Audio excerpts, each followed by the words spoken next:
Paso High has been one of the most visited historical sites in El Paso. It was originally built in 1916 and it was used as an overflow morgue during the Spanish flu and World War II. It is considered one of the most haunted high schools in Texas, and many attribute these beliefs to ghost sightings, paranormal activity, and eerie occurrences.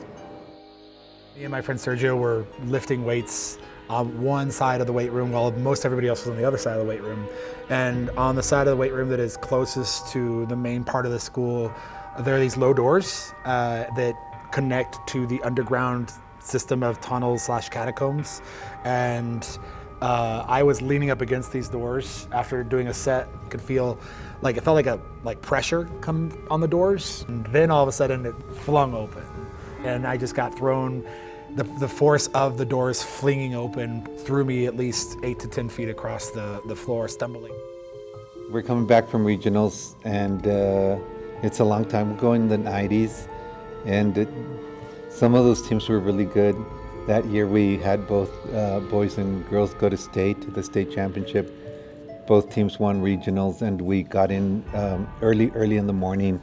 As we walk in through the tunnel, we hear the background noise of the band playing, and we were just really happy that the band was willing to get up so early and receive us there as like regional champs, and we're like, let's all go upstairs and like conquering heroes and stuff. And then when we get to the auditorium, it's pitch dark and there's no one there.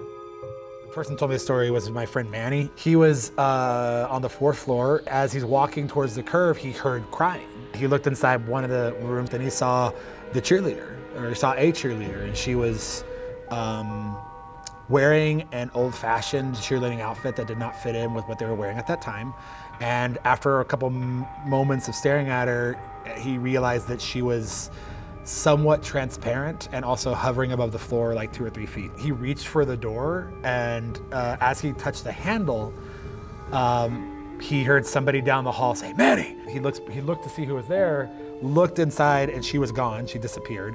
And then he dropped his backpack and ran.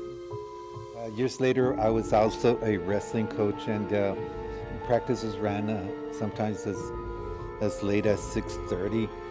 And I came up here to drop off some gear. I guess at 9, automatically all the inside lights turn off, so it was pitch dark. The minute I step out into the hall, I feel like uncomfortable, and it's pitch dark, but I'm being guided by the red exit lights. And as I'm turning down the hall, I'm gonna try to get out by the tunnel doors that lead to the stadium, through the small gym. And as I'm down the hall here in the 3rd floor, I do definitely feel something. And I turn around and there's this huge, tall, like 8 feet, like a shadowy figure. It was too dark there was an entity. And it wasn't something pleasant or nice. Here at El Paso High School, I was hired by Mr. Paz, so he was walking me over here, and then he goes, "Dude, they gave you the haunted room." And he told me there was a desk in the corner that he told me, make sure you never move that desk, because then things start happening, like calculators flying or things just falling off people's desks. Maybe 2-3 months later, I figured I'm just gonna move the desk. I feel like he was just probably pranking me. So I moved it and nothing ever happened. So then I thought, all right, that was that. So fast forward maybe 3 years after that or so, I was part of a camp for mentor teach. No, I was a mentor teacher for a camp for prospective teachers. And at the end of that camp, I want to say it was maybe like 8 or 10 girls and 2 guys that were the aspiring teachers. And the girls really wanted to see my classroom. So then I said, all right, sounds good. So I brought them to my classroom. And when we got here, one of the girls started freaking out. And she goes, "Oh my gosh, you're in room 202. And I didn't know what she was talking about. And I said, yeah, why? Like, what about it, right? They specifically mentioned room 202 as being haunted.